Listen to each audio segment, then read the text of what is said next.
Et yo les Nakamas, c'est Alexandre, j'espère que vous allez bien les gars. Aujourd'hui on se retrouve pour une nouvelle vidéo théorie et analyse sur l'univers de My Hero Academia, avec pour sujet, comme vous l'avez vu dans le titre, pourquoi Eri n'utilise pas son alter et ses pouvoirs pour rembobiner All Might et surtout son One for All. Mais avant de commencer concrètement la vidéo et son développement, je voulais d'abord faire un petit disclaimer en introduction. Cette vidéo devait sortir déjà il y a quelques semaines maintenant, mais à cause forcément de plein de projets internes et externes à YouTube, j'ai dû prendre du retard simplement dans l'écriture et aussi sur le montage, et je me suis rendu compte hier en terminant le montage que le frérot Saliste, qui est aussi un gars du YouTube Manga qui fait des vidéos sur My Hero Academia, avait sorti une vidéo sur le même sujet il y a 2 jours. Donc comme de base je le connais pas, et comme aussi vous le savez tous, je préfère faire des théories et des vidéos qui soient des concepts originaux, des vidéos travaillées en tout cas que vous n'avez jamais vu ailleurs. Donc du coup ça faisait chier de faire un doublon d'un sujet qui existe déjà, et encore plus quand ce doublon qui existe déjà est vraiment de très bonne qualité. Du coup j'étais vraiment prêt à annuler la vidéo pour parler d'autre chose, et du coup en parlant sur Twitter j'ai pu rencontrer aussi le frérot Saliste, et forcément donc de base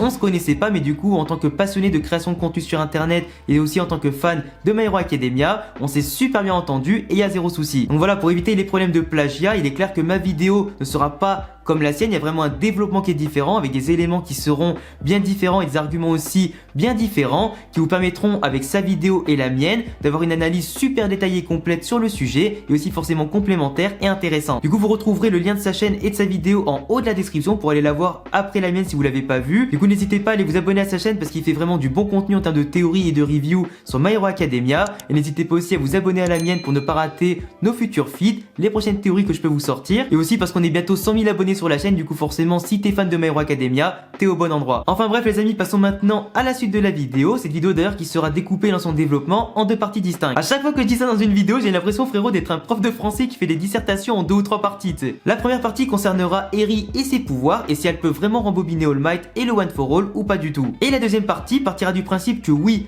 on peut le faire, et aussi pourquoi simplement il ne faut pas le faire pour l'histoire, le scénario et simplement l'œuvre de My Hero Academia. Du coup c'est parti les amis pour cette nouvelle théorie et analyse sur My Hero Academia.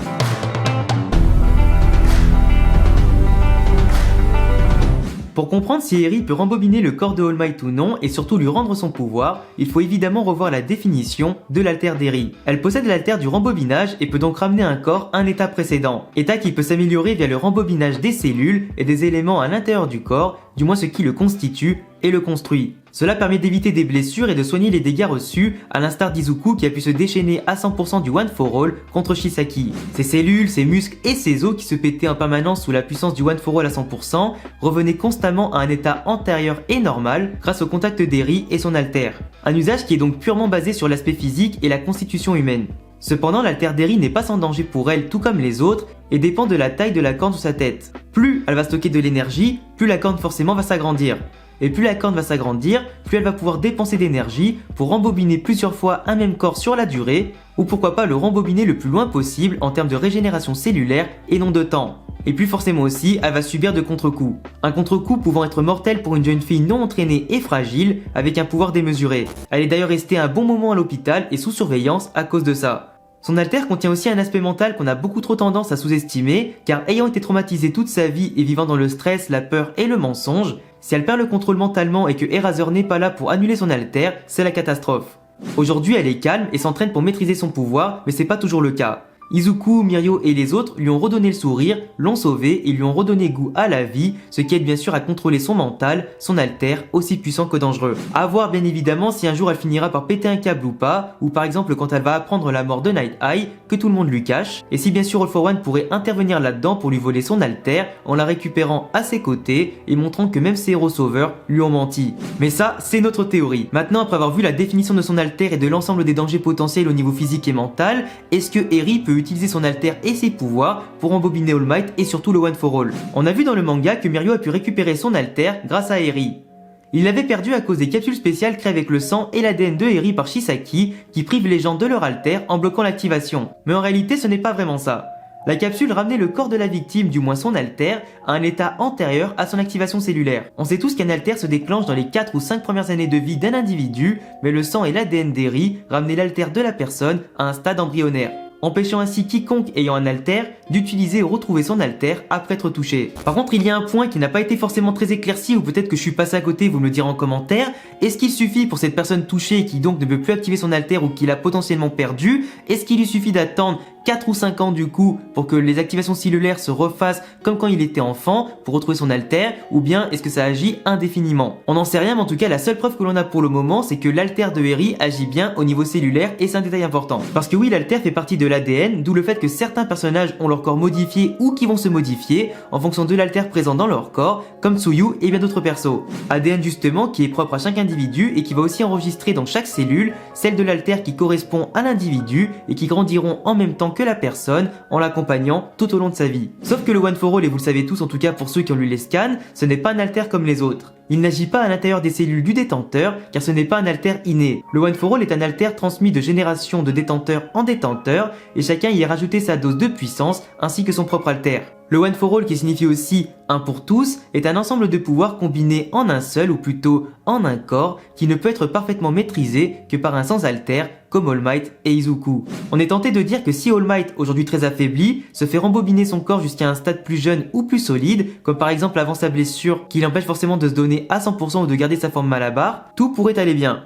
Sauf que non, pas du tout, il pourra récupérer uniquement sa forme physique en étant rembobiné, se battre en mode Malabar pourquoi pas, mais ne retrouvera pas toute sa puissance, ni le One for All. La flamme qui s'éteint à l'intérieur de lui après le combat contre All for One est ultra symbolique. Et je dirais même plus, et désolé du jeu de mots, elle est plus ultra symbolique. Tout simplement car cela montre à tout le monde que le flambeau a été passé à Izuku et que le One for All a totalement disparu de l'intérieur de lui. L'alter One for All n'a pas fusionné avec les cellules d'All Might, mais il a servi d'outil pour améliorer son corps et sa puissance. Outil qu'aujourd'hui il ne possède plus. Même si Izuku a dû bouffer un cheveu d'All Might et donc de l'ADN de All Might pour obtenir ce pouvoir, la flamme du One for All ne brûle que dans un corps et s'en va à la transmission. Le dernier film de My Hero Academia Heroes Rising nous l'a en tout cas montré avec Izuku et Bakugo, une fois que le détenteur transmet son pouvoir et qu'il crame jusqu'à la dernière partie de flamme qui lui reste, il le perd pour toujours. Même si dans le cas du film il y avait bien sûr le côté fanservice à la fin qui lui a rendu son alter, en général c'est plus possible. All Might pourrait donc être rembobiné pour se battre à nouveau mais sans alter, tout en conservant de bonnes capacités physiques mais plus autant de puissance qu'avant. Son corps naturellement puissant et aussi doté de pas mal d'entraînement pouvait utiliser de façon innée le One for All à 100%, ce qui le rendait simplement incroyablement doué et hors norme. All Might ne possède aucune cellule d'alter dans son corps et le One for All ne lui en a pas donné. Donc malgré tous les pouvoirs d'Eri et sa puissance, elle ne pourrait pas rembobiner ce qui n'existe pas, au point bien évidemment de lui rendre son pouvoir. Donc aussi puissant bien évidemment soit l'alter d'Eri malgré les nombreuses restrictions physiques, psychiques, etc. et par rapport à son utilisation, et malgré le fait que le potosaliste dans sa vidéo l'a comparé à une sorte de Deus Ex Machina, qui permet bien évidemment de sortir de n'importe quelle situation avec un grand pouvoir. Pour moi il y a beaucoup trop de problèmes dans la répétition, dans la maîtrise, forcément aussi les limites, et forcément son instabilité pour être vraiment considéré comme ça. Maintenant imaginons que Eri en est vraiment une et que du coup à l'instar des Dragon Ball elle va exaucer le vœu des fans qui veulent du fanservice et qui veulent retrouver All Might et le One for All pour se battre aux côtés de Deku et des autres. On va expliquer maintenant pourquoi ce serait une mauvaise chose si elle y arrive.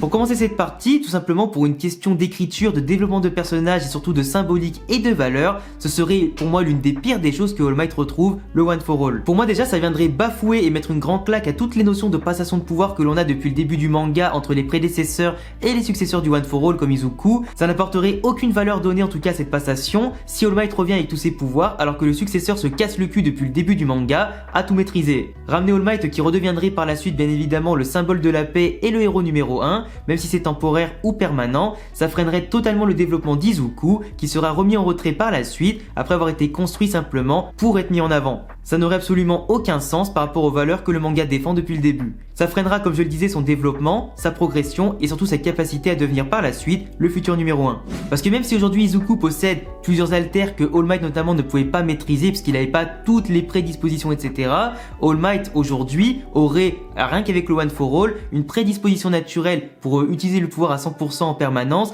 pour être vraiment infiniment plus fort que Deku. Et pour moi ce qui a vraiment le plus fait évoluer Izuku c'est le fait que de base c'était un sans alter qui avait quand même du coup un comportement héroïque et finalement le héros qu'il admire tant lui a confié le même pouvoir que lui, du coup le mec qui l'admire il lui donne le même pouvoir que lui, du coup tu deviens un petit peu la personne que tu admires, la pression de la passation qui est aussi une source de motivation pour se développer encore plus, restaurer l'emblème du héros numéro 1, du symbole de la paix et lui succéder pour pourquoi pas faire encore mieux. Et la scène symbolique qui a suivi le combat entre All Might et All for One où simplement All Might va désigner du doigt Izuku comme son successeur après un message caché que seul Izuku pouvait comprendre. Ça a forcément éteint la flamme d'All Might pour la raviver encore plus du côté d'Izuku. C'était quand même ultra symbolique et ça doit pas être jeté à la poubelle. Ressusciter l'ancien symbole de la paix pour avoir deux utilisateurs du One for All avec Izuku et All Might, qui justement actuellement pour Izuku est devenu totalement monstrueux dans les scans. Ça apporte aussi un côté bullshit au scénario, beaucoup trop fanservice par rapport à une œuvre qui pour le moment est maîtrisée du début à la fin.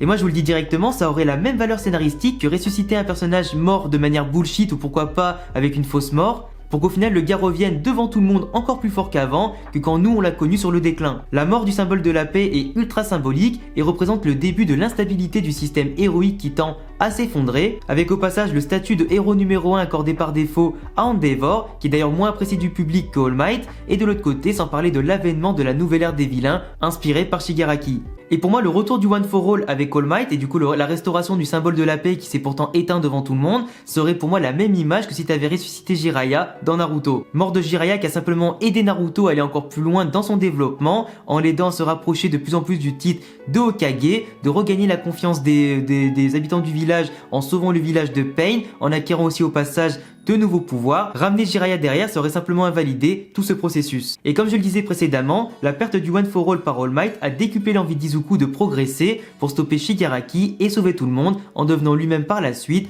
le symbole de la paix comme son idole. En comprenant le poids de l'héritage d'un tel pouvoir, ça a forcément décuplé l'envie d'Izuku, un pouvoir justement qui lui a accordé quelque chose qu'il n'avait pas à la base et qui peut justement être éphémère. Même si Izuku sera le dernier représentant du One for All, c'est une chance autant qu'un poids d'avoir acquis ce pouvoir. Il n'y a donc pas d'intérêt symbolique ou de valeur et aussi scénaristique de ramener le pouvoir d'All Might et ramener All Might. Et même si All Might aujourd'hui est entièrement frustré de la situation que les héros vivent à cause de l'instabilité du système et du retour en force des vilains, même s'il est frustré de ne pas participer et d'être totalement impuissant, il n'a aujourd'hui plus le même rôle et forcément ça viendrait gâcher le développement d'All Might et son évolution, qui lui-même avait placé le flambeau et la flamme à son successeur que de revenir en pleine forme. La nouvelle génération a pris le pouvoir et revenir en arrière est maintenant trop tard, quelque chose que maintenant on ne peut pas rembobiner. Donc même si Mirio a pu récupérer son pouvoir avec le rembobinage parce que c'était quelque chose qui était au niveau cellulaire, il avait des cellules d'alter à l'intérieur de son corps, Eri pouvait donc lui redonner, c'était de quelque chose de manière assez logique.